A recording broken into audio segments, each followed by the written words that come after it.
Tell me why I look up. Who do I see?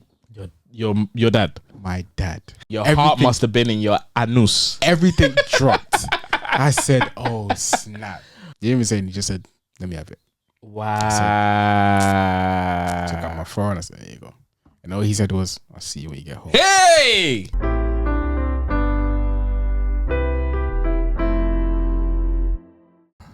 I can't believe you thought you could sing better than me. I can sing better than you. You definitely can't. Alright, let's go lifeline right now. Bro. Yeah, see, it gets different when there's pressure on you. You start, innit? Yeah. Tell me, fellas, have you seen? Well, you can't do that. Okay, wait. Sorry. You can't do that. Go on, run. Tell me, fellas, have you seen her? Hey. It was about 5 minutes ago. About when I see the hottest chick that a youngin' never seen before. Hey. Go on, you're good. You're good. I hit you with a light one too. Go on. You hit me with a light one? Yeah. Same, like that was a Dosset. Amazing grace. Yeah, I won. House. No, that wasn't even. That was just. Sorry. That was just warm up. Alright, go. Let me drink my.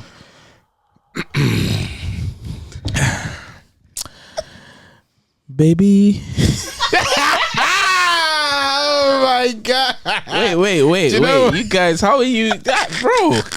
Anyways, we'll come back to that. We'll come back to that. Sorry, I just played the video. Before we get started, I wanted to play something. Yeah, go on. Yeah, let me play it and you'll see. To the 7-year-old girl who had to watch me and my brothers jump her daddy after school, I'm sorry. I know that was probably a traumatizing experience for you, but we kept asking you to stop bullying my daughter and you wouldn't listen. We sent letters home. We even had a meeting with you and your parents and you wouldn't listen. So now you know your actions have consequences. And since you too young to receive those consequences, you had to watch your daddy take those consequences. Get some therapy. You'll be all right. Quickly. He said, "Get some therapy. You'll be alright." So quick. I need your quick thoughts. Oh my! If you missed that for the audio or video watchers, he basically said that he told the 7-year-old, he spoke to the kid and their parent, and he said, "Please stop bullying my child." Which is, he went through the proper proceedings. Exactly. I respect that. They didn't. So they jumped the dad in front of and someone else. Him and he just said we jumped the dad. Yeah. Now we don't encourage violence here in this podcast. Definitely but not. I just wanted to hear your thoughts on it. Bruh. If I wasn't saved, I'll do exactly. I might have even skipped some steps. But I won't lie, he tried. I mean, listen, that's a hood nigga. That's bro. He tried. He tried. He was like, I went through the proper proceedings. I spoke to you, then I spoke to your family. No one's gonna listen, so I gotta take the law into my own hands. Yeah. Which is not good. That accent was mad, by the way. You should just report to the school, the police, whoever you can. But I won't lie, that's street justice. I love it. We're gonna have to break that down later on in the pod. Just about like bullying and stuff, but I just love and anyone else that's listening or watching, please keep sending us some like any random parent stuff videos. For some reason, my algorithm is getting just a lot of, that stuff now, innit? Yeah, that stuff, just of random genres, bro. Like some funny stuff like that. That's for me. I find that really funny. Some funny stuff, some serious stuff, some wacky stuff. A lot from like, I like it. Asia, like South Korea and stuff. It's okay. Yeah. I like it. I like it. All right. You're good? Yeah, I'm calm. Yeah. You're good? Yeah. What's it, 3 weeks to go? 2? Yeah, 3 weeks to go. I mean, it could come any time. Yeah. Maybe it's ready. We are getting to that point. I find it funny though. My mum was like, she said to us the other day, I had a dream. Daddy was a girl. No, even worse. She said, I had a dream. Baby said, what was the dream? I had a dream there was twins. Hey, my mom did the exact same thing, right? I was like, Mom, I've shown you the pictures. There's one. There's one inside there. But the way my mom was saying, my mom said it like, it's twins. Oh, I guess we'll see. Why are they? Bro, they all cut from the same cloth. Listen, there's no I guess we'll see. We've had 6 scans. There's one baby. There's one heartbeat. It's not happening. My mom was like, God can change it. I said, why would he change it? I don't want him to change it. Big up the grandmas out there, man. Oh my God. Yeah.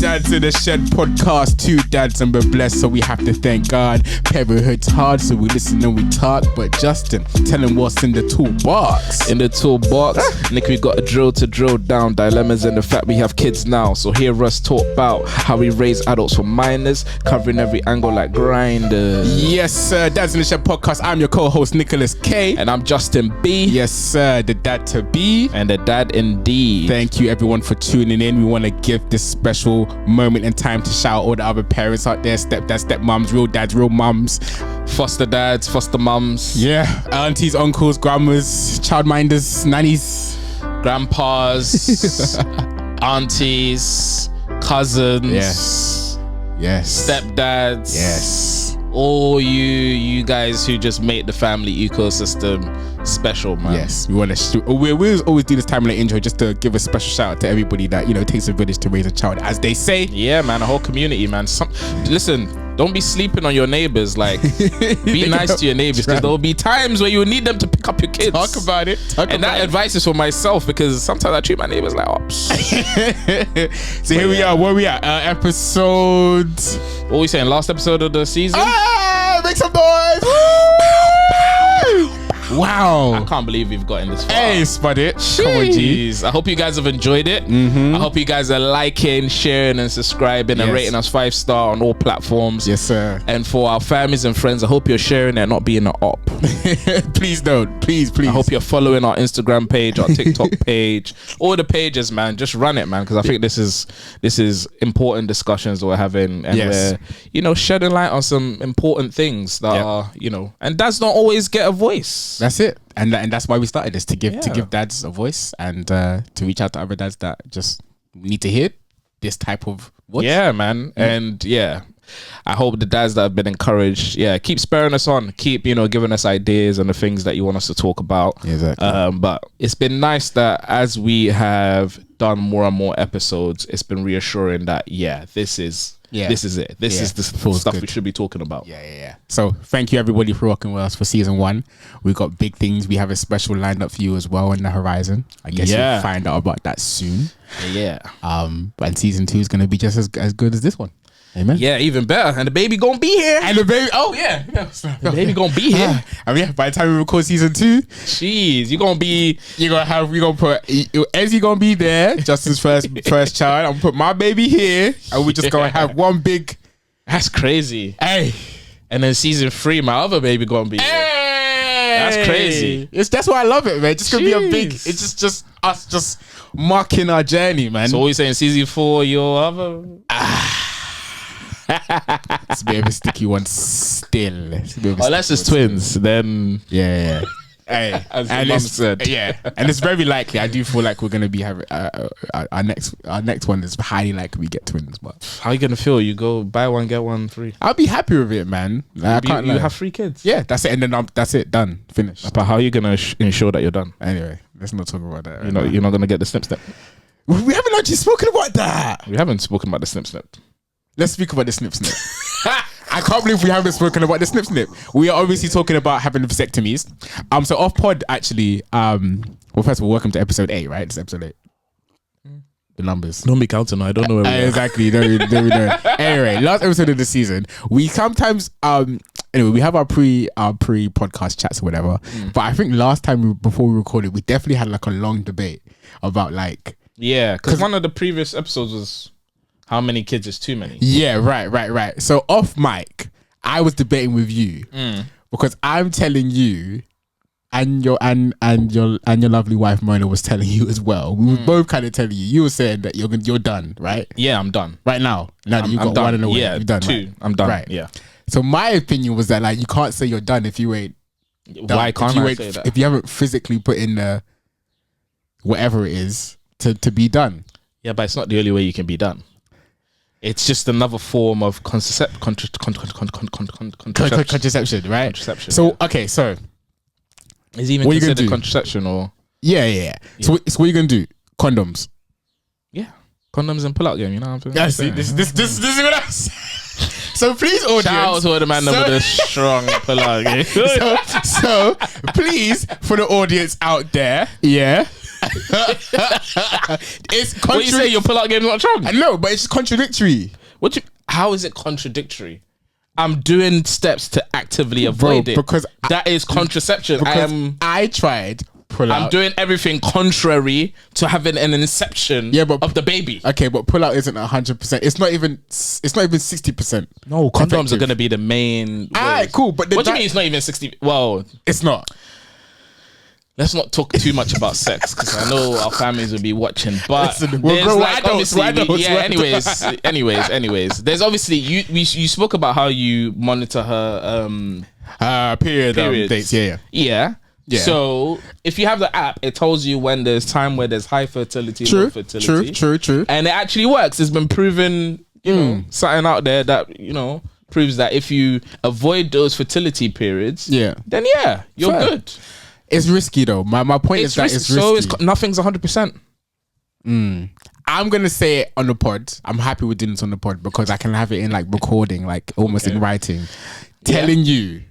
Tell me. If you don't get a vasectomy, and you think, and I'm not having another one with these current methods, contraception. If you think, as in condoms mainly, but you didn't say that. With some pull out, and you think you're just gonna have two what happens? kids. What are you gonna give me if I don't have if I don't have another one? What do you want? All right, cool. Don't worry. Let me think about it. Yeah, you think about that, but I think even me, as I say right now, so basically we're both saying that we're never gonna get a vasectomy. I don't think I'm ever gonna get one. Are you gonna get one? Nah, I mean, let me. I don't know. Yeah, it feels a bit. It's meant to be reversible, right? It is reversible. You can reverse it. Yeah, but it's just obviously with any surgery, like I'm never fam. If I do it, do you know what I'm worried about? Yeah. You know, we've done it so many times. The guy's doing the surgery, achoo, and then your stuff is done. He basically either snips off your penis or he's done something that is irreversible. Don't you generally think with a doctor? It's possible. They're human. Yeah, but they're doctors, man. They know what they're doing. Come on, man. Doctors are not God. They're not. So they make mistakes too. But anyways, you think there's a whole? I don't even know if it's meant to be like, if it's like right in the eyes of God for you to like get that kind of stuff. That's a whole other topic. So do you think is that how you genuinely feel though? Do you feel like you're like? Do you feel like it's like sinful if you get a vasectomy? I don't know. It's a good question. I might have to ask my pastor that one still. I'd never really thought of it that way. Because what if it's God's plan and will for you to have like 3-4 kids? Yeah. What if you're meant to only have one and you go beyond your limits? Yeah. That's a really good point. Let me know how many do you want? I've always said 2 to 3 max. And is that 3 because of the twins possibility? So you basically want to go in twice? It doesn't matter how we get to 3. I'm not really I'm not too fussed about it. Whether it's true, if it's twins, then of course, then that's it. Then that means we've got 2 pregnancies, 3 kids. Happy with that. You said 2 to 3. What are the factors that would make you stop at 2 or 3? How great we're doing in life, like financially. Well, money. It has to be raining before you get to 3. I mean, it just would make sense. It just makes sense. Like, but I mean, I think we discussed it on the pod. Should it be a financial decision? I not solely, but throughout my life as I've been growing up, I've always said like. You're naive to feel like you can just. You don't live in the real world. Yeah, if you feel like okay, fine, it costs money. What was that stat you dropped? That PR stat, like it costs what? Yeah, like 150,000. Yeah. Even if it's not that, I'm sorry, but you're naive to think that you can just have a child. Like you can really be like you could be down bad financially, like and then just and then like life just gets better as soon as you have a baby. I mean, of course, some people do it. I mean, many people do it, and I guess we can say they're fine or whatever, but. Like not a lot of them choose to be in that situation. Most of them exactly, but fam, you're just putting yourself in like mad stress. And it's not even good for the kid. Man. It's not good for the kid. Giving them the best start and the best chance at getting the most out of you. Exactly. Which includes your finances. Exactly. I think it definitely should. Finances should be a major factor in the decision. Right. Like finances, whether you're mentally stable enough to take it on, whether your marriage or relationship is stable enough to take that on. Yeah. And even if, to some degree, if you have the space to accommodate them, if you can only afford a studio apartment, don't be having four kids. It just doesn't make sense. Doesn't make sense, and that's again financially. Exactly. So So I've always kind of incorporated that in how many kids we want. So I mean, we'll see, man. We'll see. Me I could too. have one with this one that's coming. I could absolutely fall in love with the process of. I mean, I will, but I'm saying like I could just. You will. That's ambitious. You know what I mean. Like I've met people that like have had one baby and been like, I need 5 more. Like if. But then we've also met people that have had one baby and been like, I never want to do this. You know, it's true. Which is why when people say, "Oh yeah, I want 5," I'm like, have the first one. Yeah. Then tell me, like, how many you want. So I think the first one gives you a nice, real. Now you have experience. Now you know what you're multiplying. So yeah. So after my experience, I think at one point in time I didn't mind having 3, 4. Yeah. But it slowly reduced over time. But also after I had Ezzy, I was just like, yeah. It's the amount of energy. Yeah, it's a lot. Meant that like for my marriage sake, for my finances, for my pockets, I don't think I should go beyond at least 2, 3. 3 could squeeze that in, but 2 I think is the optimal for me. But you know, you never know. If I became a millionaire tomorrow, I think it'd be selfish of me just to have 2. Yeah, 100%. If we won the lottery tomorrow, I would look at Beverly. I would go 4, 5, 6. Maybe not 6, but 4, 5. I could see you being a dad of 6. I could see you doing it. And do you know what? And if they're all boys, that's a basketball team. If they're all boys, I hope they're girls too. I do a girl basketball team. Oh yeah, true. Let's get into it. You know, sometimes our pre-chat always gets funny. Right. Wait, what are you drinking today? Good question. So you got childish, man. Childish. You got tea. Yeah. So this is grown folk stuff. What tea is it? It's pucker tea. It's like a lemon, ginger, and honey. Nice. Because I think today we're gonna spill some tea. Oh, I like that. I like the segue. So I want to know about how other people or grown adults feel about this. But we had our baby shower, as you know, from my last episode. You're gonna suck it from the straw. Hey yo. But I don't know, guys. We obviously bought a whole load of juice boxes for the little kids that came, and ever since then I've just been craving this. Did you have bare left over? Yeah. You just come from work, you pick up a juice box and lie on the couch. Listen, it's the right amount. It's so nice. It's so nice, so compact. Childish, man. It's one of my 5 a day. Glass, man. Come on, man. No, but there's something nostalgic about doing like this. Bro, don't be sucking the I'm looking at you, my bad.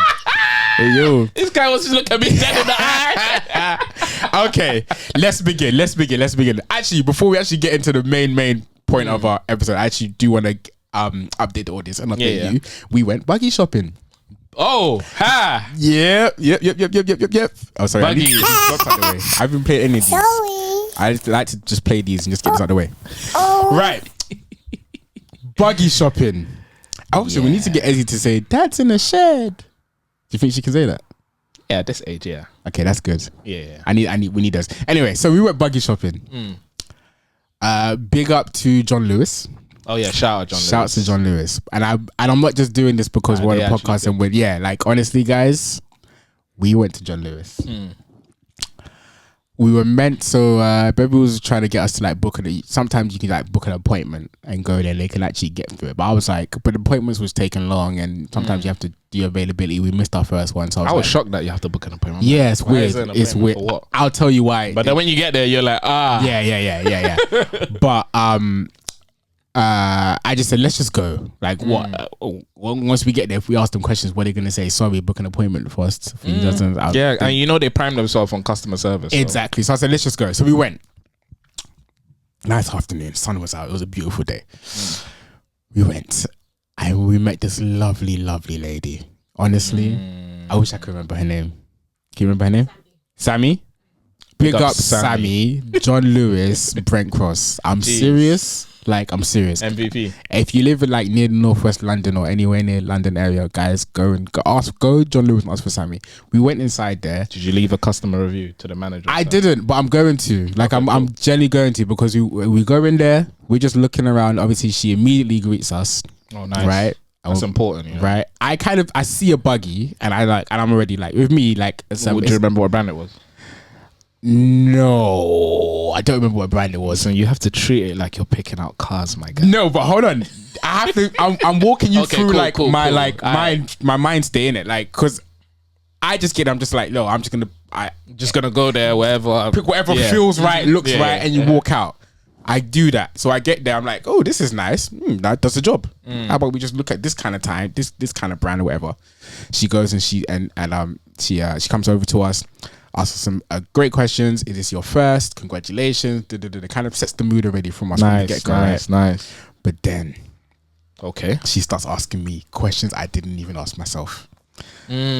What type of area do you live in? Is it like a city or is it like rural? Are you around grass? Or you raw? Yeah, and you're thinking, right? Is it that deep? Like, yeah, you need to know where I live. Yeah, so I'm thinking to myself, yeah, city, ground, concrete, that type of stuff. And she goes, so the one that I was pushing, that with the wheels were for like grass. So she was like, okay, so she was giving me that. You're not gonna want this one then because you don't live in a. This one is more for like I think she said high terrain or whatever terrain, like off road, like, like thing. I said, oh, it's basically the Range Rover of the. Yeah, basically. And I was like, oh, she was like, yeah, there's a lot to learn. I said, wow, okay. And then she asked me like, are you guys gonna travel? Are you gonna take your buggy? Listen. She's like, are you gonna travel? Are you gonna take your buggy? I said, hey. I said, baby, are we? Are we? Yeah. It was maybe to your mums or something, but and she was just like, yeah, because you're gonna want to know that because you're gonna want a buggy that you can easily stow away, take a hand luggage, blah blah blah. And I was like, raw, like just with those two questions, it made me just look at everything just differently. Just like picking out a car. It's like picking out a car.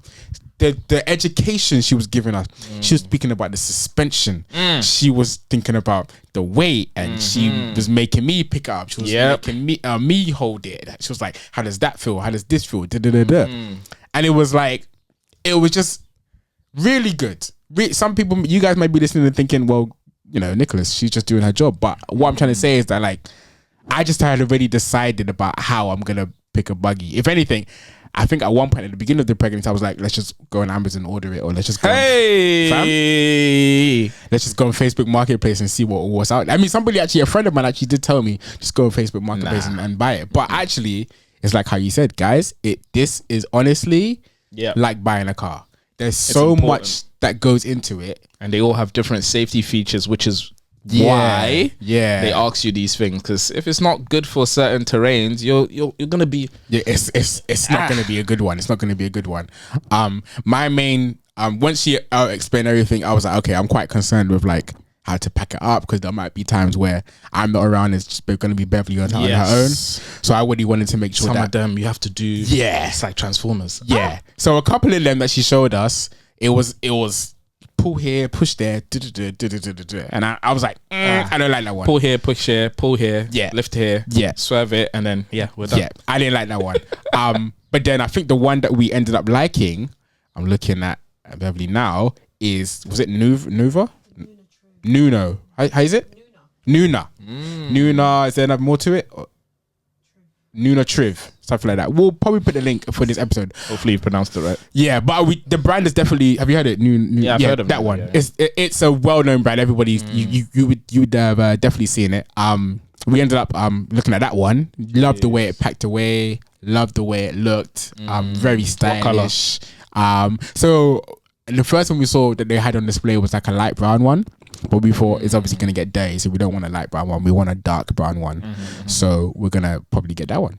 Nice. But the appointment thing, for anybody out there, John Lewis have this thing, and I'm pretty sure other companies do as well, but we just let you know where we went. If you do the appointment and they actually show you like how to use it, and they show you like how to put it in your car, then they give you a discount, like 20%, 10%, 10%, sorry, 10%, which is nice. They're helping you out, and then they're in both ways. They're teaching you and giving you money off. Right. Win-win. Exactly. Now, obviously, you and Myrna have obviously blessed us with a lovely gift, in the future to get us a car seat. Yes. So that was also part of our conversation as well. She was asking about car seats and all that stuff, and she was that's like, that's a whole thing, because she was like, okay, well, you're gonna have to pick a buggy where it has the adapter thing, because not all buggies have the same thingy. And she showed us like in the specs. She went on her phone, she showed us the specs, and it shows you like what buggies are compatible with what car seats and all that stuff. Listen, guys, I'm just letting you know it's a lot. Yeah, when we were getting our buggy, I think we ended up. So we had two, and that annoying. So obviously, you know, I don't like to spend too much money. So I was thinking buggy light maybe like 200. Yeah, me too. I didn't even mention that light. Yeah, light. Went in there. Why am I seeing grands? Starting. For a good buggy. You can literally buy a secondhand car for the amount of money you spend on the buggy. Yeah. Like, so yeah, that shocked me. So I've entered there and I'm already annoyed. Like, why is this so expensive? Yeah. Like, why do I have to do that? They start explaining all the different features. Yeah. And then when they get to, are you guys going to be traveling a lot? Then yeah, you'll probably need to get like a different one. I was like, Yeah. And I was like, 2 buggies for 1 child. Yeah. Oh, so that traveling also made that question obviously also made you go like, rah. Because we were going, is it Lanzarote or one of the Spanish islands. And yeah, the buggy we had, because we went for the egg something. It's the egg one. Yeah. And that one is good for off-road, big wheels. Good safety features. Yeah. Can fold like quite easily. And you can attach different like carrying passages as well with it. And it can go to newborn all the way up to like, you know, when they're a bit older. But the off-road ones don't fold as compact enough to be like a cabin. Right. Or they don't fold up, or they're really heavy and whatnot. So I think the one we borrowed from a friend, I should have remembered these names. If I knew we were talking about this, I would have done my research. Yeah, it was random, but it's all good. It's all good. Like a yo-yo something. You know, yo-yos are very popular. And they fold very compact. They have smaller wheels, but they do the job. And that one, it like folds up and it's almost like the size of like a handbag. Nice. Okay. And it's very light, and then you can just store it up, and it's so light, and the way you're able to carry it, you can obviously do other stuff with your hands, because if you have a kid or more than one kid, it's very handy. So we borrowed it for one trip, and we're like, we're gonna need this, because we wanted to travel as much as we can with Ezzy. So we ended up buying that one secondhand. Yeah. And that one, I think Mona got it on Facebook Market for a nice 200. Okay. 202 something, whereas I think the retail price is like 6 something. Okay. And I think our other one we also got for a light 300. Okay. So both of them were second hand. But the good thing about buggies, especially if you get like a good premium-ish one, you can take it to like John Lewis or these like shops, and you can get it MOT'd. Is it?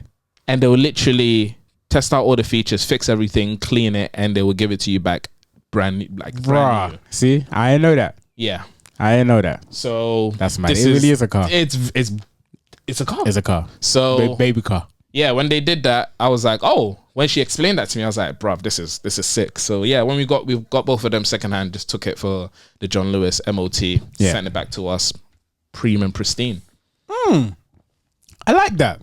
Sorry, this is random, but it just randomly came to me. It's like, we went buggy shopping, but we'll still put like, if anyone has any questions about how we just just jump in our DMs, drop a comment, and we'll answer it. Like if you want to give them more specifics, we'll drop it because it is a really important conversation. Very important. I think the first time I actually I spoke to somebody at work about who she's had a child. I spoke to her about it.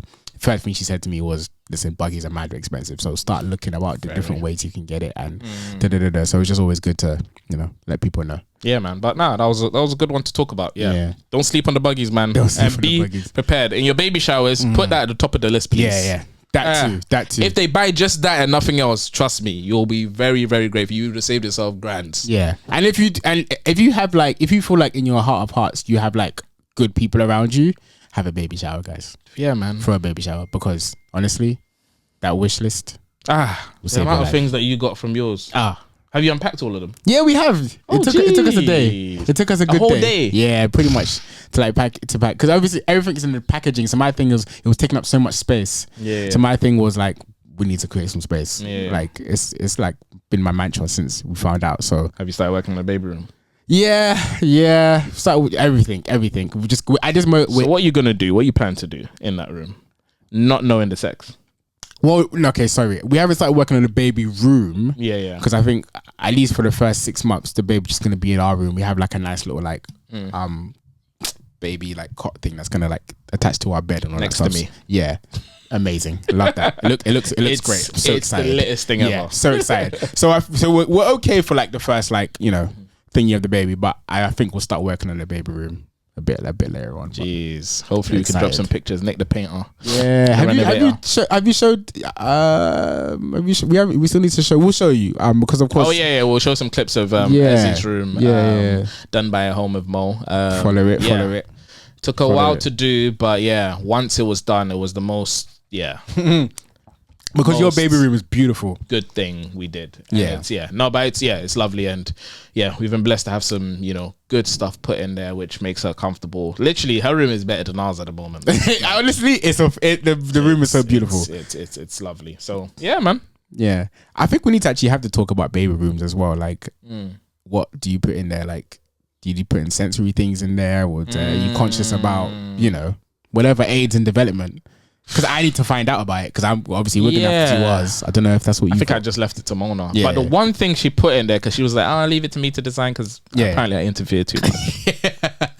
But obviously a place for the clothes and stuff. Yeah.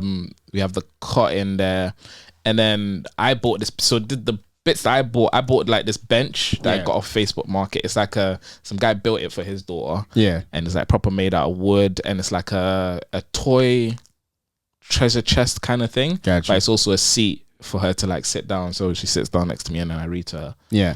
Which has been great. And then we also have the rocking chair, which that's probably the best thing in the room. If you don't have a rocking chair, the rocking chair. Quickly, Justin left. I think I mentioned this on the pod already, but I'm gonna mention it again. When we babysitted Ezzy for like an afternoon or however long it was, it felt like the whole day.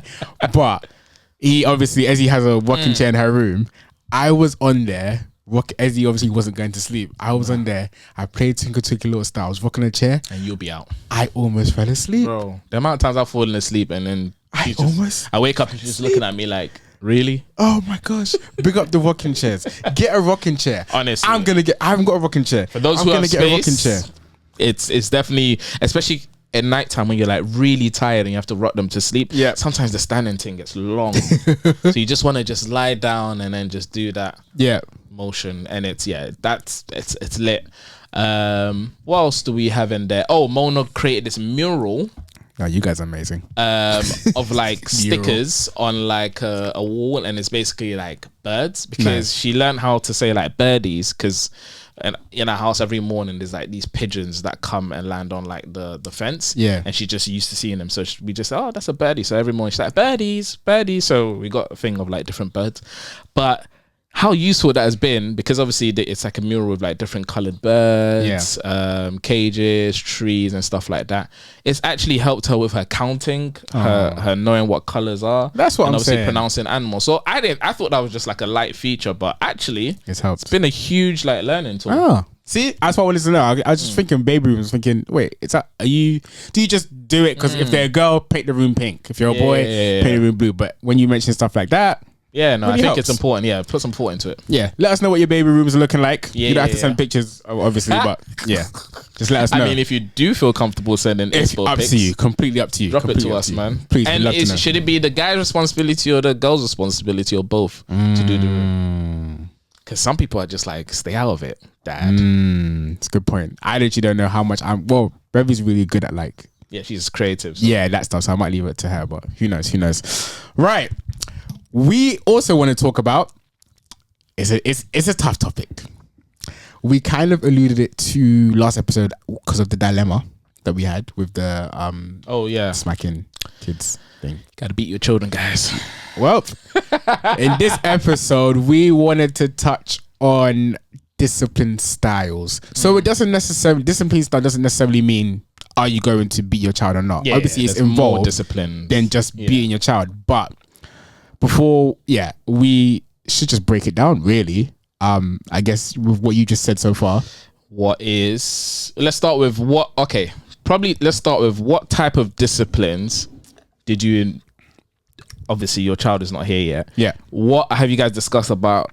Obviously, there's different discipline styles. You know, there's the West African, Nigerian, hold your hand. Yeah. Thingy. There's the naughty step. Yeah. There's the taking away things from them. Yeah. There's obviously smacking. Yeah. And then there's just that. I guess those are withholding something or yeah. What is it? Let me try tap into my psychology bag. Hold on. My A-level psychology bag. What do they call it? Positive and negative reinforcement. Yeah, that's it. Or conditioning or whatever they call it. So it literally depends on. Obviously, it depends on you and what you feel like you've seen works or whatever. If we, just for context, how I was raised, obviously, or we was raised, we can confidently say, we were raised with beatings and smackings and all of the negative reinforcement you can possibly a lot of negative reinforcement consider. I think we've been through it. Never got the naughty step, but what I did get was similar, which is it's not like a term for it, but we had to face the wall. So it's basically face the wall, do some sort of exercise. Yeah. I never got the exercise. A lot of my friends got exercises. No, I never got the exercise. Oh my But days. what I got was literally just face the wall, hands up.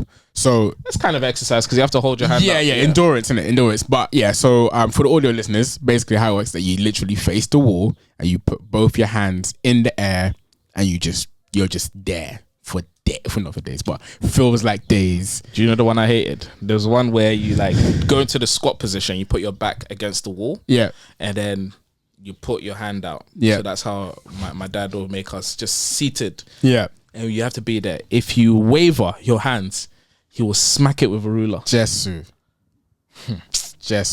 Some of us have suffered. So yeah, this could also be a trigger warning. So we don't mean to do that. We're just obviously speaking our truths. Yeah. But I'm mentioning the context because I'm not quite sure on beatings. I've seen it. I've seen it not do good to kids in their development, and I've seen it not necessarily do good, but I've seen it like, let's say, I've seen it do good. I don't want to say good, but yes, it does good. I don't want to say it's a form of negative reinforcement. Do you know why people? Let me now give my spiel. You go. The reason why people have like a negative outlook on beating is because it should be a more or less a last resort type of punishment. Yeah. And then there's a lot of parents who that's the only thing they pull out their toolbox, and that's lazy parenting. Yeah. If your child does something that doesn't warrant a smack and you're smacking them all the time, that's abuse. Yes. And we just went through like a parenting course at church, because you know what the Bible says, spare the rod, hate the child. Talking about if you don't discipline your child to the point of even like hitting them, like disciplining them, then you basically hate your child, because it's an act of love to try and correct your kids. It's a form of correction. Obviously, it's not the only way that you can correct your kids, because you know you're also called to raise them up and disciple them. But yeah, I feel like a lot of representation of what we have in terms of like beatings has always been done firstly out of frustration. Yes. And secondly, parents either hitting in inappropriate places. You should never hit your child in the face and play, and you should never be a thing where it leaves them bruises. Like that's because you're now hurting them. That's not the point. Is to give them some sort of a discipline that makes them realize what I did was bad. The intent is not to leave bruises or emotionally abuse them or discipline them in a way that's disrespectful. Yes. And that's obviously people don't get taught how to utilize that kit well, and a lot of people abuse it. So some people resort to just not doing it because they feel like, the only way I've experienced it and also seen people do it is thinking. But I've actually seen it being done very respectfully, very out of love, and done as a last resort. Yeah. When I was saying that I referred to when I was saying that I've never seen it do good, I'm referring to the abuse. People are abusing their kids. That's not discipline. That's what I'm saying. But even that abuse, that's why I couldn't say. It was contradictory for me to say it does. We good. have to put it in a bucket. That one is abuse. That one's abuse. But at the same time, a lot of our parents have abused. That's what I'm saying. But this is what I'm saying. So I'm not trying to say, I couldn't say it's good. Yeah. I can say it kind of worked because me and you have been through it, and we're okay. Like, look at us, like we're fine. And I can say that I learnt my lesson. Obviously, it was bad, but there was many times when, I learnt that. I went out one night. I went out one day, stayed a bit long, came back, got beats. I never did it again. But so were there times where you reflected? It was like, actually, I needed that beating. Yeah. You know, you have them times when you're younger, you just lie through your absolute teeth. Like, you just lie, and then your mum or your dad is just like, fam, like, how can you be lying like this? Come here. Right? But I'm only mentioning this context because, and I'm mentioning me and you, and me and you are always going to be brought into it because obviously we went through it. But I'm only saying this because I've been through it, and now that I'm about to be a parent, I'm not going to do it. Okay, that's interesting. I'm not going to do it. I'm definitely not going to do it in the same way. That's just not happening. That I got beats, or I've seen my friends or whoever, or my brother or my sister get beat. I'm not doing it that way. I'm more in line with how you mentioned it. Will I smack my child? Maybe. Yeah. At this moment in time, I'm saying maybe. Not like hard. It definitely won't be hard. I think that's good because another thing we learned on the parenting course is all children are different. Yes. Some children, and this is why I mean by it's just like one thing you're talking. There's different discipline styles that will be more effective for some children than others. I remember there's got to a point where it got to a certain age where beating was like, bro, if that's what you want to do, let's do it. Because you know, you've been beaten so much, you kind of grow immunity to it. You become so numb. You become so... And it's ineffective at that point. That discipline, you're just now just wasting your time. You're just now just purely abusing the kid. You're not even doing negative reinforcement. So it has to be in the toolkit because you don't know what type of child you're going to have. You don't know what type of bad behavior they're going to get into. If you're talking about from a religious perspective, you don't know what type of sin they're going to be struggling with that they'll need a type of correction for. And some respond to things very differently. Some people are talking to, for them, is more impactful than beating them. Telling some kids, just saying you're disappointed in them, that cuts. That is deeper. They'll rather you beat them. Yeah. So that's what I'm trying to say. You have to know what type of kid you're having, and then decide, okay, sometimes you may have to do certain things, trial and error a little bit, and be like, okay, cool,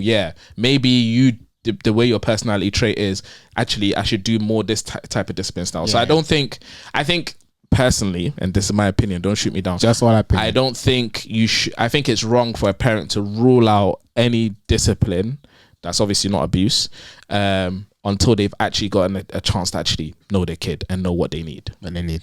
It's funny you mentioned about the disappointment thing. I'm always going to quote this also in Marathon Kids episode. It's an episode where Claire is she does a madness anyway. She does something bad. And she knew she stole the car. She stole the car. Do you remember that episode? This is a great episode. And then she comes home. Obviously, she realized, mum and dad know I've stolen the car. I'm in trouble, right? And she's literally gearing up for madness. And all he says is, and she's like, oh, fine then, what's my punishment? And he's like, your punishment, I mean, word for word, your punishment is the fact that I've never been more disappointed in you than I am right now.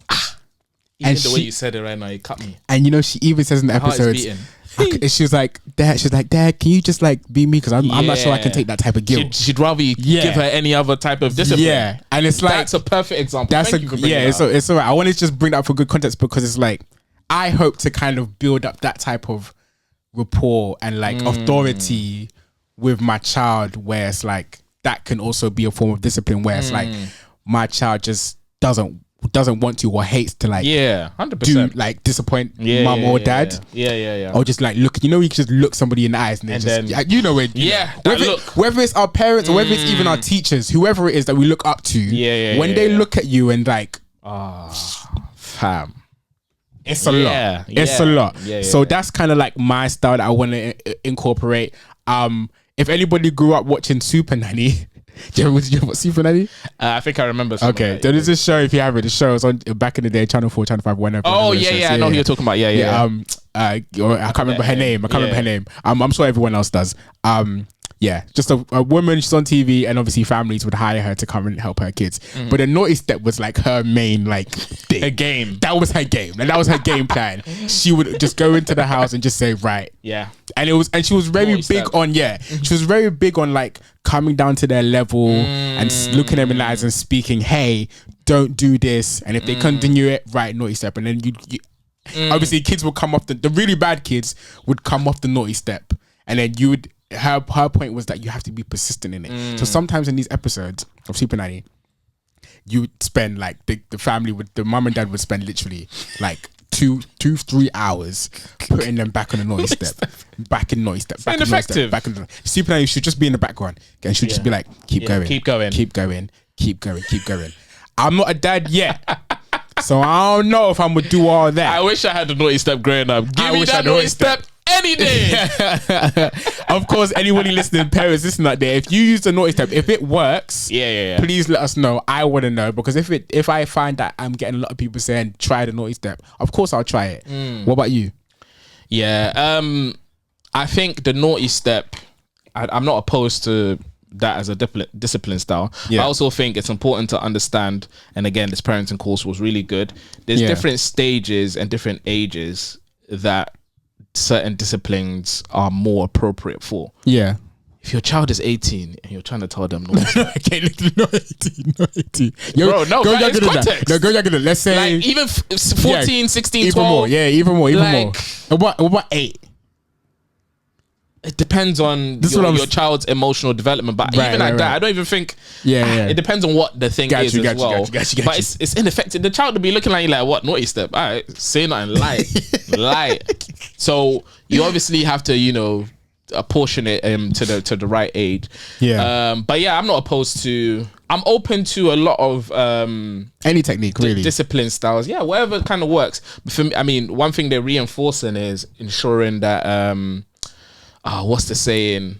When you tell your child to do something, they obey all the way, right away, and with a happy heart, or something like that. Right. Because they're basically pointing to the fact that, like, if you tell your child to do something and then they do it in a delayed manner, that's still a sin. Technically, you've still disobeyed. You've done, like, you should have done it straight away to honor. If you tell them to do something, then they don't delay, but they do it, and then they're doing it. I used to do that all the time, like muffling under my voice. I hate my parents. But, that kind of stuff. Like, that's also not good. That's not like. And then there's obviously the one where they don't do it, or they do it half-heartedly. Yeah. So your goal is trying to get them to, like, obviously learn, like, to be obedient to what you do all the way. Right away, and obviously with a happy heart. And the happy heart bit is obviously the hard bit, because you're basically trying to get them to understand that, like, I'm doing this for your good. Like, I'm not doing it just to please me or for you to, like, honor me or praise me or whatnot. It's because this is going to help you in the future. You learning to do these things. So so for me, anything that helps achieve that goal is good. But obviously a lot of things is emphasizing just using your words, the way you use it, the tone of voice. You don't need to shout. Just be assertive with that. If not, then there's different techniques, obviously taking away certain things for them. There is not the grounding them. And all of that is effective. Those are steps. And obviously there's some kids, and I had that experience of Ezzy that I told you about, where they comprehend what you're doing, like what they're doing. You're telling them, you need to do this, you need to do this, you need to do this, and they're like, no. If it's a persistent kind of like disobedience, persistent, as in they're doing it, you're trying different techniques, and none of them is working. You have to reinforce it with, like, the final step, which is a beating. And how we did it, even with Ezzy, was a smack on I think it was a smack on the bum or the leg, and it wasn't even a hard one, but just the fact that she got hit, no bruises, it was in a respectful area. It just reinforced, okay, when I say this, or mommy and daddy says this, and they're withholding yogurt, not giving her food is very effective for my daughter. Loves yogurt. And then she got it. So the next time we would enter that situation, as small as she is, she actually remembered, and she actually did it. She did. Amazing. And I didn't have to. I haven't had to pull it out again. Nice. Like that thingy. So the point is, it's just it's a condition at the end. Yeah, it is. And and it's like how you said at the beginning about it's all the time. It's out of love, and it's not just like I'm trying to hurt you for doing this. It's 100%. Because one thing I used to hate with our parents is our parents my parents, let me not even speak for everyone. Yeah. Sometimes my parents will beat me, you've let out all your frustration, you thingy, and then you're holding a grudge with me for then it's just continuing. It's just continuing. And it's like, and the thing is that it's grudge against grudge, because I used to I grew up like, I specifically like grew up hating getting beat. Like I used to hate it. Like I used to be like, because I used to question it. I want to believe I was quite a thinkative. Like once I learned to like think for myself, I like to believe at a very, very young age, like I started to like question things a lot. A lot. I'm talking like from like Father Christmas to the Tooth Fairy.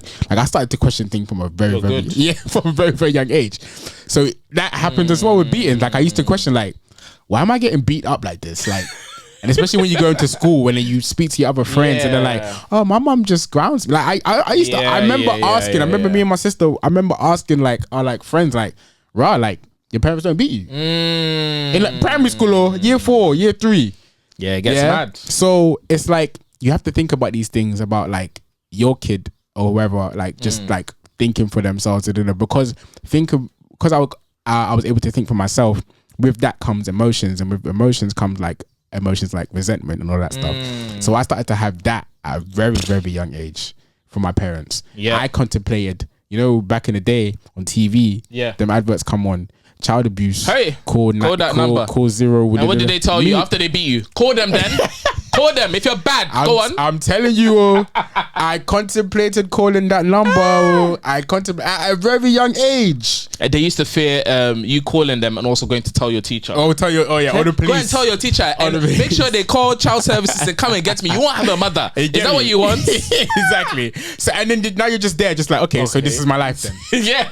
Now you're even more angrier, and that anger leads to this and that and this and that. And I don't want that for my child. I don't want that for my child it's at all. It's funny because I think those threats were when they were saying it, they didn't. If you did it, bruv, their heart is beating as they're saying it. They're hoping you won't go for the bluff. Yeah, and another memory I have when my parents was actually going through their divorce, and they was and they actually did sit us down to like let us know that okay, this could be happening. Like we could, that's good. Yeah, we could be splitting up, right? Yeah. And I remember in that conversation, I think I took it as a moment to just express myself. So I remember just going, these beatings, I don't know. I think you guys need to stop, that might help your marriage. Honestly, I remember where I was. We had a bunk bed. I was on the bottom bunk. My dad was in front of me because they didn't speak to us and it's together. Yeah. It was separately. But I remember I said it when my dad came to speak to us because I think at my time I was more scared of my mum than my dad. So I would never say it to my mum. Yeah. But I remember saying to my dad, "These beings, can we just talk about?" But he just poo-pooed it and said, "I beat you because you need to be beat." And that was it. But I tried, didn't I? I tried to campaign for it. That's good. I tried, I don't think I tried, brother. But I think the only time I said it was when I was old. I think I was like 16. And then my mum was older. My mum tried to, at this point, at this age, I'm taller than my mum. Yeah. She tried to beat me. I grabbed her. I said, "Mum, what are you doing?" Yeah. It's so funny because I feel like a lot of us that are like similar to me and you had that same moment. I remember like the very last time, I think I must have been like year 8 or year 9 max. No, definitely year 8, maybe even year 7 towards the late. But I do remember the moment when my mum like tried to, and I was like, "This, like we're done. Like we're done here. Like this isn't happening." Even her, she was like, and and she was like, like this isn't working, and we're cool, and like cool. Me and my mom have a fantastic relationship now, and she kind of realized. Actually, I think my mom realized later on in life that like I actually probably didn't need to like It's too much. It's too much. But it's a really interesting conversation that we wanted to have.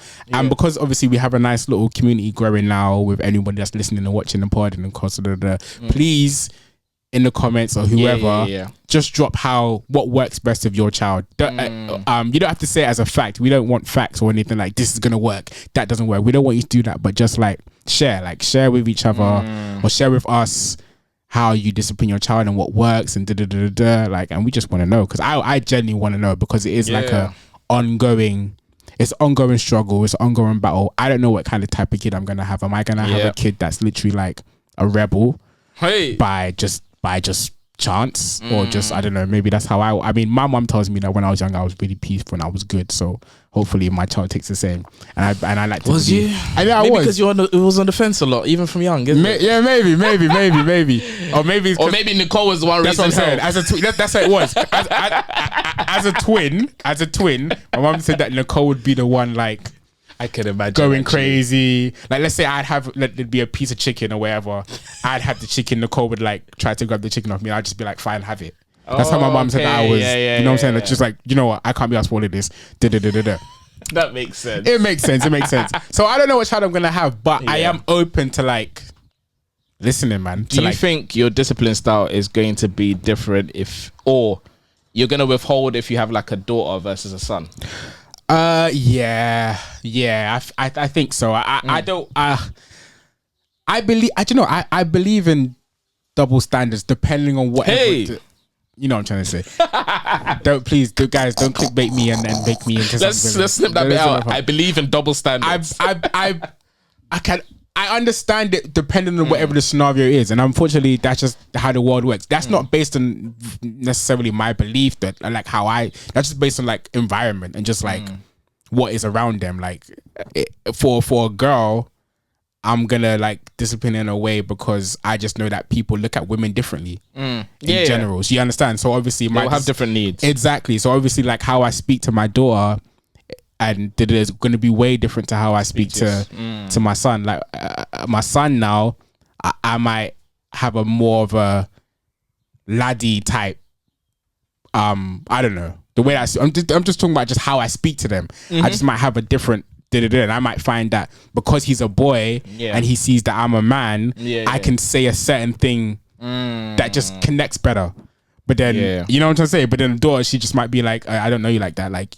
You know, and the same thing is like with Beverly, like, you know, women and a girl, like it's gonna be different. I expect if we have a girl and a boy, I expect like her talkings and her teachings to be way different because the journey is just different as a girl and as a boy. It's different. It's not the same. It's different. The insults that they get from school or wherever, how they get bullied is different. How everything is different. It's completely different. So. You know. No, I agree. That's what I'm saying.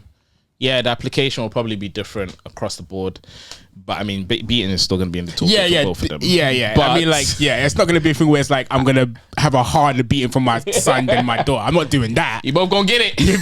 Y'all both gonna get it.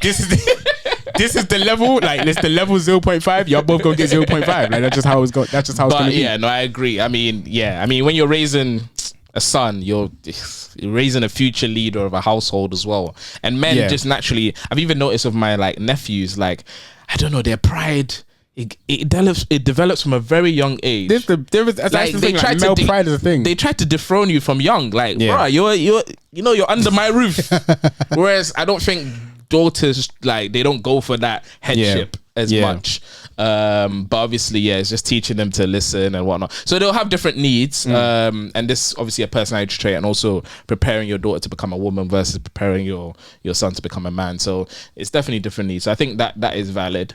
But I would say, on reflection, when we're talking about discipline, I was just thinking, like, did you get more beatings from your mum or your dad? Who was this disciplinarian? My mum. Why is it always why is the mum? I just think the mum is just the one that's just doing the most. Or they come across the problems more because they're more. Like, my mum was the one that, like, obviously took me to school and you know, got my clothes ready and all that stuff. So we're having more interaction. So, like, for example, like the school run, you know, if she opened my bag and she found Pokemon cards, she'd flip because she'd be like, are you going to school to learn or to play Pokemon cards? It's like my dad would never have known that his son takes Pokemon cards to school because he never did the school run. I think my dad ever did the school run. Well, actually, no, that's a lie. He did, but he never cared like that. It wasn't as frequent, You know, like my mum would... back to the ATM dads thing, right? Exactly. Like my mum would search my bag and be like, okay, off you go. But my dad would just be like, let's go to school. So I think it's just, maybe just like mum intuition. Like, they just know when you're about to mess up. Was there ever a time where obviously she'll be beating you, but when you did something really bad, she'll be like, now you're going to the guy at the top to get your. No, that's what I'm saying. Like, I never really, like, we never had that. We never had that whole, like, when your dad finds out, the type thing. Like, yeah, we never really had that. I think the worst thing I ever did as a child, love this story. I love telling this story. I don't think I've ever told you this story. Yeah. The worst thing I ever did as a child was that, you know, in primary school, like, the best thing about primary school was just people just looking at you as if you're like just like some legend, right? So one way that we got that was through lying, innit? Like, you say, oh yeah, my mom does this, or yeah, I went to this, and then people just be like, your friends would be like, wow, you really did that? Like, it's when no one. So one day I lied in school and I said that I had a phone. Okay. Right. So then everyone was like, no way, you have a phone. I said, yeah, I got a phone. What? Right. Such a lie. Yeah. If I was on there once. Do your friends have phones? No. But that's what I'm trying to say. They will look to me like, oh my goodness, Nicholas, you have a phone? Okay. Right? So they said, okay, bring it tomorrow. I said, yeah, calm, I'll bring it tomorrow. Right? I stole my dad's phone. I took my dad's phone, I put it in my pocket, and I left for school. Wallahi, this is a real story. I left for school. I was gassed. I didn't even think about it. My blood is boiling. Hey, bro, I went to school. I have this, and this is back in the day. This is back in the day. So this is like big handheld antenna. This is when phone had antennas, like how my straw looks. This is how phones used to look back in the day. It's mad. They actually used to like a juice, probably bigger though, definitely bigger than this. Like for the audio listeners, it's like a juice box with a thing, right? So anyway, I went to school. Again, now I'm the king. Everyone was like, wow, this you guy's really the man. have a phone. Me and my boys, we just went to the toilet, just started phoning people, just randomly. I don't know what we were phoning. Because that was exciting. That was, yeah, I don't even know what numbers I was pressing. We were just phoning, ring, ring, and we were like, oh, it's ringing! All of that stuff, right? So anyway, I'm chilling. Anyway, I'm the man, right? Break time now. I think we done what? I can't remember how the primary school schedule was, but anyway, it's playtime. I went out to the playground now. Just walking. Tell me why I look up. Who do I see? Your dad. My dad. Hey. The playground is a big playground. I saw this guy far end of the playground. Your heart must have been in your anus. Everything dropped. I said, oh snap. My dad came up to me. He just said, let me have it. He didn't even say anything. He just said, let me have it. Wow. Took out my phone. I said, there you go. And all he said was, I'll see you when you get home. Hey! All my friends looked at me like, man, you are finished. You didn't have to do all that, man.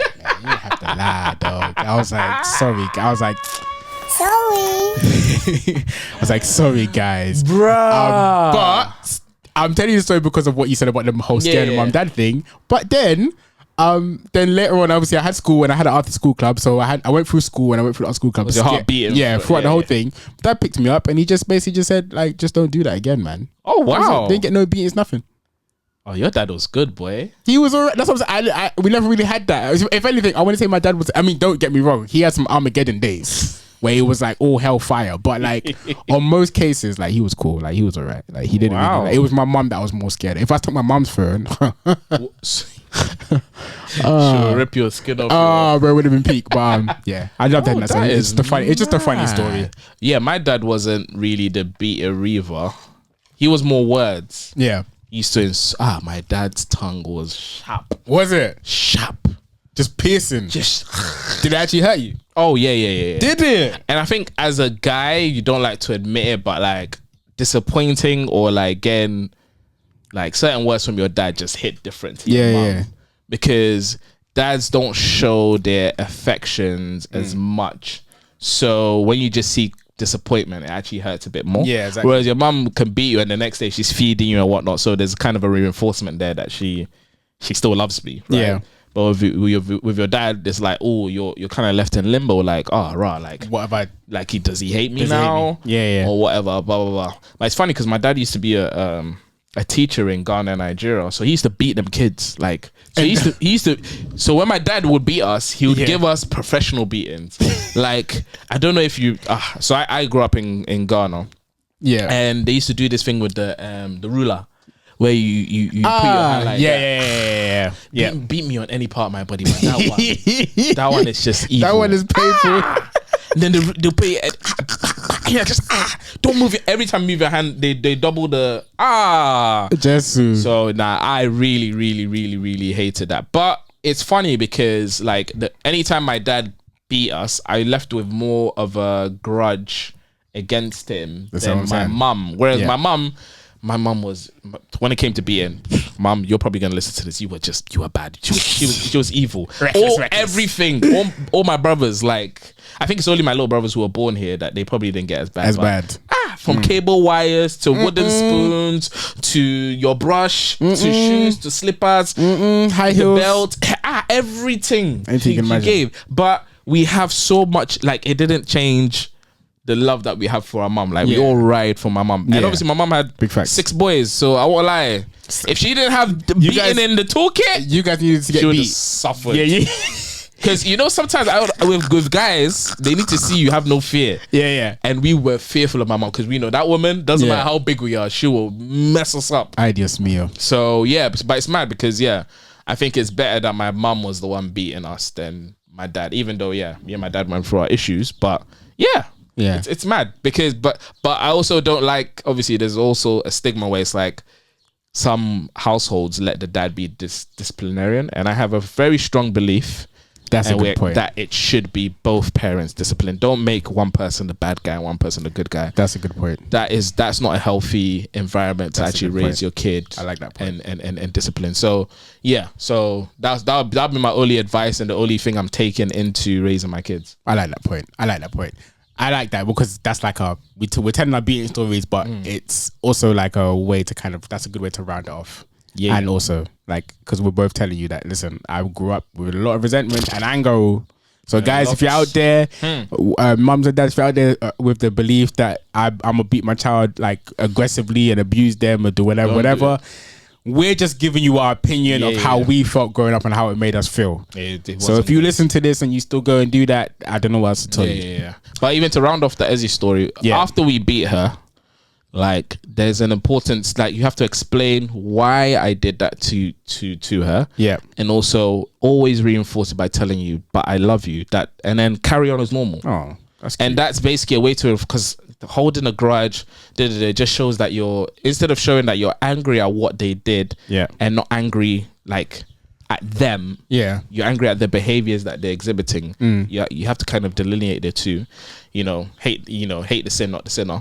From a biblical perspective, it's very, very important. So no matter what, she knows that we love her, and that fact should never. Your discipline shouldn't change that fact in your child's head. And if it does twist that, you need to reevaluate and you need to change what you're doing. So I'm just gonna leave it there. Well said. We've gone on a little bit long, but I think it was necessary, and I want to quickly play you a clip.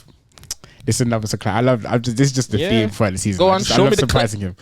So this is a clip. I hate to like use celebrities because I listen. I'm sorry, I hate to do it, but this is very relevant. I just want your thoughts on this. So Kim Kardashian's son recorded a message for Kim her. Kardashian. He recorded a message for her for Mother's Day. Okay. And I just want you to just hear it and just tell me just what you think. I'm very grateful for you. I know I'm rude to you a lot. I say you're nothing to me, but you mean the world to me. I love you more than anything. You're my favorite in the family. I even love you more than my cute little brother Sam. I love you. Never. Right. So anyone that missed that, he said, I know I tell you all the time that you're nothing to me, bruh, but you mean the world to me. Yeah, it was pointed, but it was mad. It was I watched it and I thought, but at the same time, I was thinking, you're telling your mother you're nothing to me. And I thought he's raising hell in that household. He's one of those kids probably swearing like, Mom, I hate you. Exactly. But he knows it. So thoughts. What's your reaction? Okay, bro. What's your reaction to Ezzy if she's also ever say to you or to Mona, you're nothing to me? I got you. Let's just say, let's leave it there. Yeah, that's harsh, man. Yeah, no. It can't run. Like, can't run. There's certain things that your child shouldn't be able to just be able to say in confidence. Like, as part of your discipline, like you should assert authority, assert love, Yeah. but also they need to know boundaries and respect. Yeah. That's the whole reason why you're using discipline as a building block. So you're trying to correct their behavior. The fact that they can say would you be you can't, they shouldn't be able to say these things to you if they're confident to be able to say this to you. What are they going to be doing out there when they're not with you? Yeah. That's the whole point. You know how your child behaves at home. It's almost a reflection of how they're going to be in society, and that's not okay. Like just lashing out his tongue. Pull out his tongue and just cut it. Yeah, that's a madness. That's a madness. I think I love that. I thought that was relevant when I was discussing. I thought actually I'd seen the video. That's actually I thought it would be relevant. I agree with everything he said. I hope my child doesn't say that to me. That's really mean. I mean, because Lord, you only give us things we can handle. Oh man, touchy subject, but I love talking about it. I'm very curious about it. So again, guys, just drop it in the comments how you about discipline styles and how you feel about it and what's right in your opinion and what's wrong in your opinion. Yeah, please drop talk about it. And obviously remember to like, share and subscribe and rate us 5-star. But obviously this is the last episode of the season, so we're gonna probably run a little bit longer, but be patient with us. But I hope you're enjoying it so far. Yeah. But yeah, we got our dilemma section to go into. So let's get into it. What do we got today? What do we got today, man? What do we got today? Excited about this one. I'm feeling. All right. So in the toolbox, let's see what we got in the toolbox. So it says, I hate when my husband allows my son to watch TV in the mornings and in the evenings. It really annoys me. What is you guys' take on this? I mean, screen time is a huge... Okay, obviously, are you gonna give your kids any screen time? As you ask me right now, with my baby on the way. Oh, sorry, bro. Yes, I will. However, being around like other,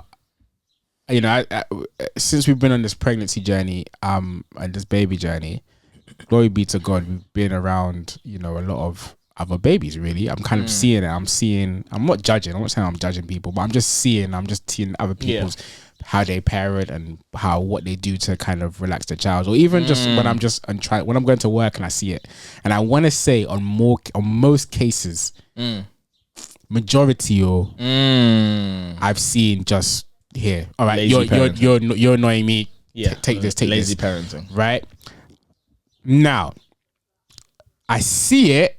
And I'm like, fair enough, it works. Is it working though, or are they just pacifying their kids? If your goal is to pacify your kid, yes, that's what I'm saying. At the end of the day, it's literally my child is acting up. It's cause and effect. My child is acting up. Here you go. They're not acting up.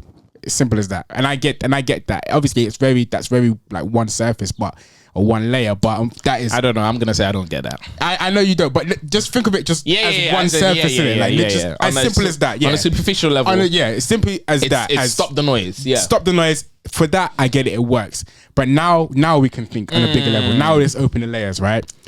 I don't like it because I've seen kids where they literally have no idea what's going on around them. And they see a flashing light, like a screen. Yeah. And they're like... Sorry for the audio. Like they're hypnotized. For the audio people, my eyes are like just opening wide right now. They're literally like, and then they follow that wherever that screen is, and then that's it. And then I've seen kids, Jamie. Listen, they could be getting kidnapped and they will have no idea.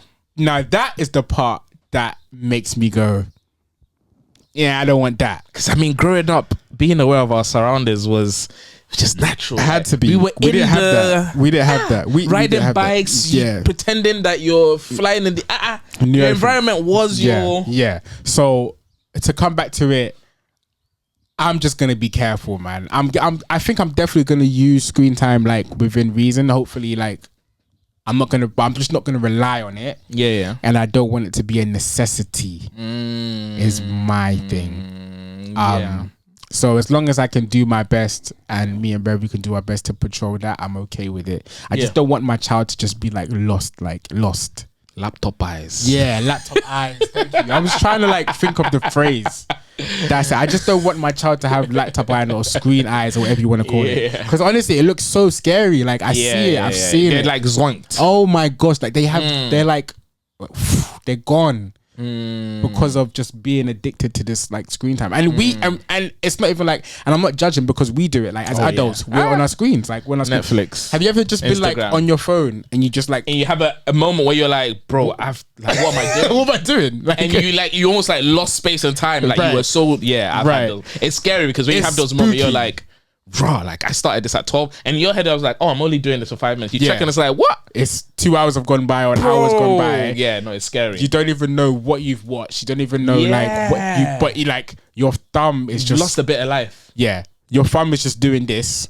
It's like you blacked out, like you know, Your thumb is just doing this got now. it white girl wasted. Right. Now it's forgivable because obviously we're adults and we can kind of like I can just like right now I can just say I don't want to look at my phone for 3 hours, 5 hours. So I can do it. I feel like I have enough mental strength to put my phone away. Yeah. But it's scary when you're thinking of a developing mind where they don't have that strength and they don't have that power and or self-control. Yeah. And of course like they look up to us as parents. So they just through their eyes, mummy's giving me or mummy or daddy's giving me this phone to look at. So I'm gonna listen to mum and dad and I'm gonna always look at this phone. Like for them it's can't blame the child. That's what they were given. That's how they were kind of raised or whatever. So it is what it is. So And it's also the balance, thing is, is what I'm saying, basically. balance. I agree. And every time you give them the phone as part of, they're acting up and whatnot, you're actually reinforcing that. As long as I act up, the only way these people can, the only way I'm going to stop is if they give me the phone. If they don't give me the phone, I'm going to kick off. Yeah. There's nothing you can say. Yeah. And that for me is where it's like lazy parenting. You're actually causing more harm than good for your ability to parent your kids. Yes. Because at the end of the day, if your child is acting up, you need to address why they're acting up and, discipline them on whatever they're acting up. Yeah. Let your words, let whatever you do, even if you need to beat them because they're, reinforce that. Yeah. Do it, explain why you've done it, etc. And then if you need to give your child screen time and whatnot, just make sure the association isn't screen time. Yeah. Like it should be seen more as like a reward, more than a pacifier. That's my problem. Like they're almost using it as like a ways to pacify their kids. And I feel like listen, this parenting journey is hard. There's gonna be days where you're just gonna be like, of course, I get just that. need to I get that. thingy. But as long as it's not like we're talking about like your consistent approach. Yes. Because you're gonna have times like even on like flights with Ezzy, like fam, it's the 2 hour whatever flight. For as much time I can kill with her watching Miss Rachel. Shout out Miss Rachel. Shout out Miss Rachel. I can't wait to Miss Rachel. I can't wait to use you. I can't wait. You need to follow her on Instagram as well. She is the best. Honestly, Miss Rachel. I've seen her.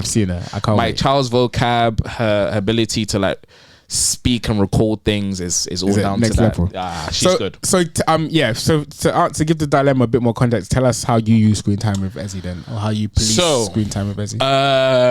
So it's funny because in the beginning we were kind of like, we don't want to give our child screen time, and there's lots of memes out there, parents who say they don't want to give their child screen time. Give them a few weeks in, they'll be like, Yeah. But so we started off that way, but it's not sustainable because we live in a digital age. Yeah. Like the first, scary. they're like the first wrong perspectives or whatever. If you're able to do it, great. Some parents are like, I'm never going to give my child screen time, or wait till they're like, double digit age or whatever. And they also say, I'm never going to use my phone in front of my children. Those are two lies you're telling yourself. Yeah. We live in a digital age. Yeah. Like work, it's not even just like pleasure stuff. Work, everything runs through like my phone. So I may not be on the phone on Instagram. I may genuinely be working, or you may be on the phone talking to someone, etc. Yeah. So how we utilize the phone is we're 90s baby, so we grew up in the era where you use your imagination, play with the things outside, which is why we're happy we have the privilege to have a garden, but obviously we don't have the weather in the UK. So as much as we can, we allow her to just go outside, be bored, come out with your imagination as possible, play with her when we have energy. Even when I'm feeling lazy and sometimes I just want to chuck her on the screen, I'll just be like, let me just go for a walk with her or something. I may not be actively interacting with her, but just her seeing her environment helps. So the time we use it, and me and my wife uses it differently. When we're doing her hair in the morning, because you just need her to focus on something so she's not messing up Reaching that, up because and stuff, yeah. it just makes it more efficient to be able to like get her hair done. After, sometimes when I'm with her for like a weekend, I'll have a routine where like she'll get up, we'll play, she'll eat her like breakfast, we'll play again, we'll go for a walk, and then she'll sleep, wake up, and then I may give her a snack and give her some screen time. Right. And then once the screen time is done, we'll go for a walk again, blah blah blah. So it's just like something built into the day. Gotcha. There are times where maybe due to our schedules, I have to do like some extra work, and maybe Mona's off somewhere, and the only way I can work, because she's up and she's not in her nap time, is to just give her maybe 1 hour screen time so I can just smash these emails and whatnot.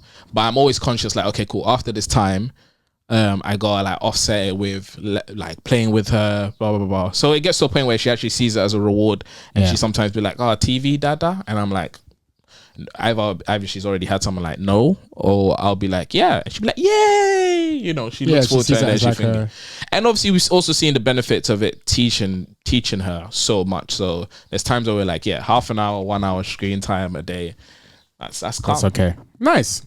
Well, we hope that's answered your dilemma. Yeah.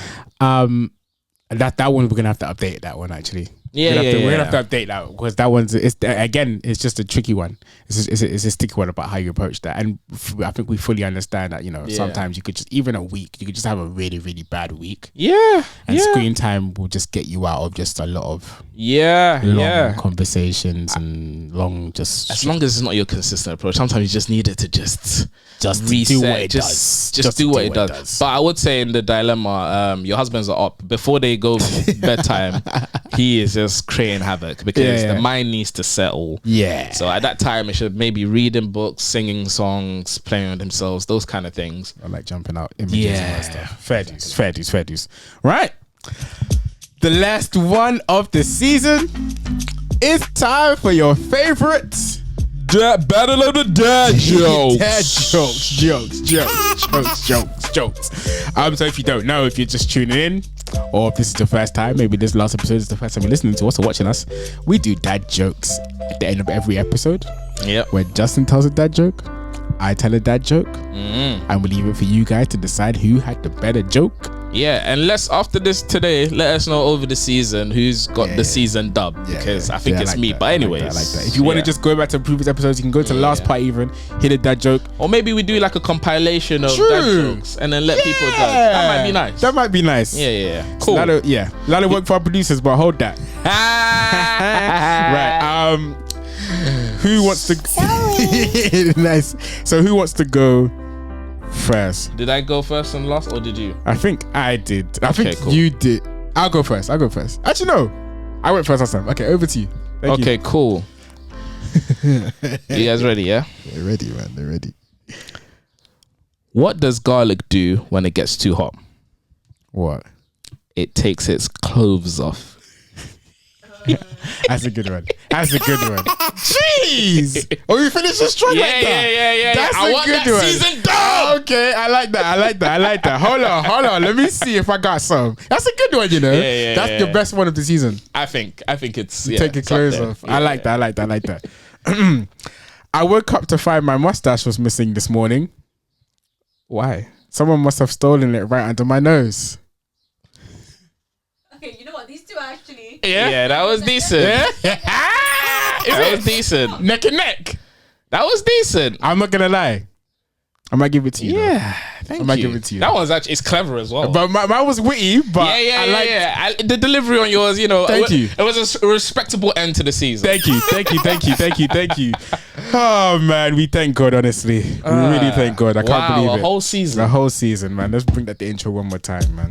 Hey, Dads in the Shed podcast, 2 dads, and we're blessed. We have to thank God. Parenthood's hard, so we listen and we talk. But Justin, tell him what's in the toolbox. In the toolbox, Nick, we got a drill to drill down dilemmas and the fact we have kids now. So hear us talk about how we raise adults from minors, covering every angle like grinders. Had to re-up the intro because it's the last one of the season. And this time we want to thank you guys. Thank you for being locked and loaded in. Oh man. Thank you for being engaged. Thank you for all the comments, the likes, the shares, the rating us 5-star on podcast. You guys are the real MVPs. I want to thank our beautiful producers, aka our wives. Mona and Beverly. Mona and Beverly for doing. You guys have smashed it. The production, the editing, the logo, everything has just been on point. I hope you guys have appreciated us kicking off with high quality.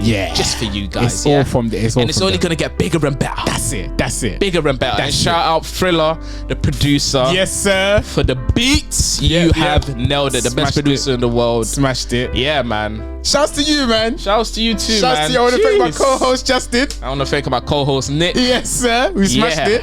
This was just a random idea. We spoke about this in season 1, but we just, like beginning of season 1, we just wanted to just do this, man. As obviously being dads and all that, we want to do it. So I think you've been a really great partner to do this with, brother. And I like the fact that we have a lot of similarities, but we have a lot of differences in our thoughts. But shows the impact of our upbringing as West Africans who were brought up in London. That's it. And I guess, guys, that's it, man. We'll see you in season 2. Yeah, man. Like we said, we got some specials on the way, so you'll see that too. But just keep it locked, man. Keep it locked. Follow our Insta.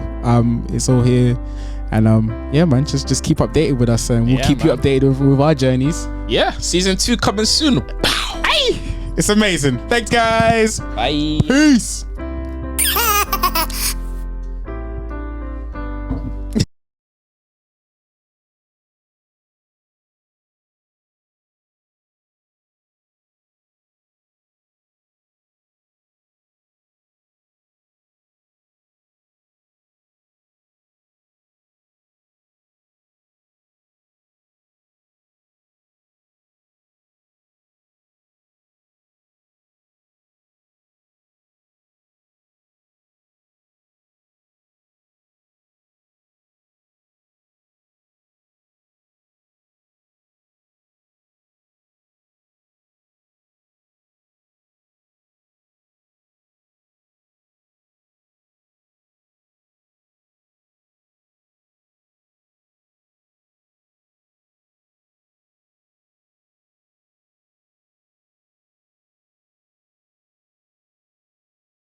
Right. So old anyway, days. I'm chilling. Anyway, I'm the man. I'm the man. I'm the man. I'm the man. I'm the man. Right. Break